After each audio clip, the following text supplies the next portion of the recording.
Herkese selam.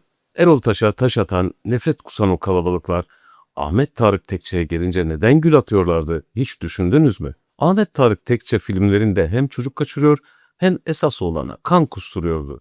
Ama sinema salonundan çıkan herkes ona aşık. Bugün Yeşilçam'ın en garip, en yürek burkan ama bir o kadar da racon dolu hikayesine Ahmet Tarık Tekçe'nin trajik ve duygusal geçmişine kısaca bir göz atıyoruz.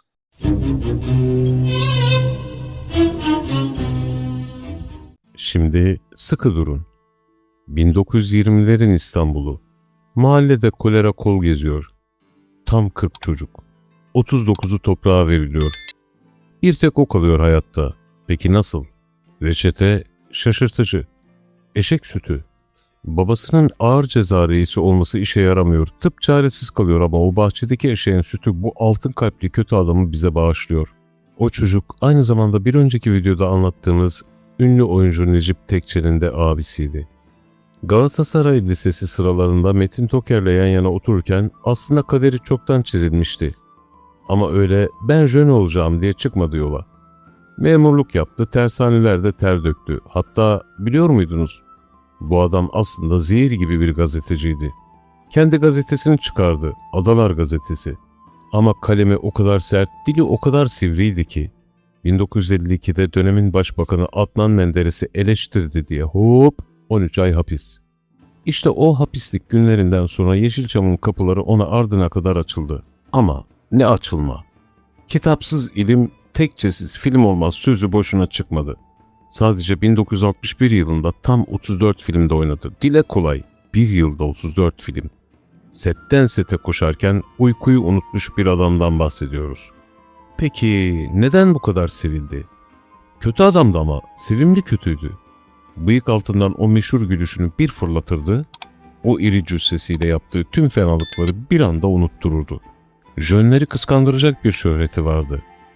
Beyoğlu'na çıktığında tramvaylar durur, insanlar üzerine çullanırdı. Ama o ne yapardı biliyor musunuz? Filmlerden kazandığı o 3 kuruş da gider başkalarıyla paylaşırdı. Gelelim o meşhur arkadaşlık hikayesine. Öztürk Serengil'le olan o efsane bağı. Serengil bir gün bakıyor, Tekçe dev gibi bir isim ama kazandığı para komik. Gel senin menajerin olayım diyor. Ve tek bir hamleyle Tekçe'nin kaşesini 200 liradan 6500 liraya fırlatıyor. Peki buna karşılık Ahmet Tarık ne yapıyor dersiniz? Sevinmek yerine korkuyor. Öztürk, öldürdün bizi. Kimse bana bu parayı vermez, işsiz kalırım diyor. Paranın yarısını iade ettiriyor. Öyle tok gözlü, öyle işine aşık bir adam. Ama o koca yürekte sadece dostluk değil, inanılmaz bir fedakarlık da vardı. Sınıf arkadaşı Metin Toker hapse girdiğinde karısı Özden Hanım hamile. Ahmet Tarık durur mu? Menderes'e telgrafı patlatıyor. Metin'i bırakın, karısı doğum yapana kadar onun yerine ben yatayım. İşte altın kalpli lakabını asıl burada alıyor. Gel gelelim o yaşanan trajedik olaya. 4 Ekim 1964. Hayatında en korktuğu şey neydi biliyor musunuz? Trafik kazası. Kaderin cilvesine bakın ki korktuğu o canavar onu Karabük yolunda yakaladı. Yan kesici kız filminin galasına gidiyorlar. Direksiyonda Türker İnanoğlu, yanında Ahmet Tarık, arkada Filiz Akın. Bir anlık dalgınlık mı, yorgunluk mu bilinmez. Bir kamyonla kafa kafaya çarpışıyorlar. Aslında aracı şoför kullanıyormuş ama Türker İnanoğlu'yla şoför yer değiştirmiş. Kısa bir süre sonra da bu kaza meydana geliyor. Olay yeri tam bir can pazarı. Aracın esas şoförü de oracıkta can veriyor. Ahmet Tarık ağır yaralı. Öztürk Serengil haberi alır almaz Ankara'yı ayağa kaldırıyor.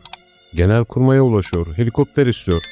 O dönemde helikopter öyle her önüne gelene verilmez. Yakıt parası istenir. Serengil cebinden veriyor o parayı, yeter ki dostluğu yaşasın diye. Hastanede 6 gün sürdü o amansız mücadele. Bir ara iyileşiyor dediler, komadan çıktı dediler.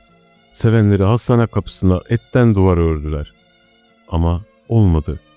O dev adam henüz 44 yaşındayken en çok korktuğu şeye yenik düştü. Cenazesi İstanbul'a getirildiğinde mahşer yerini andırıyor Zincirlikuyu. Binlerce insan o kötü adamın arkasından hıçkıra hıçkıra ağladı.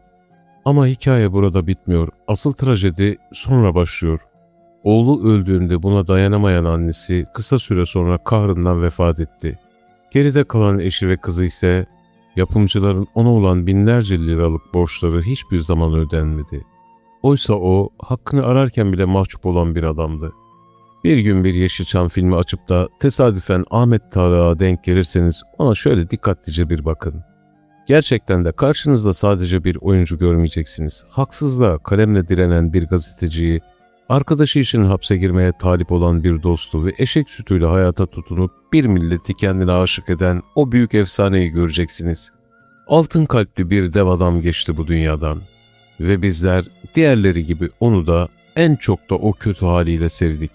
Ahmet Tarık Tekçe ile ilgili duygu ve düşüncelerinizi yorumlardan paylaşabilirsiniz. Sonraki videoda görüşene kadar sağlık ve mutluluklar dilerim.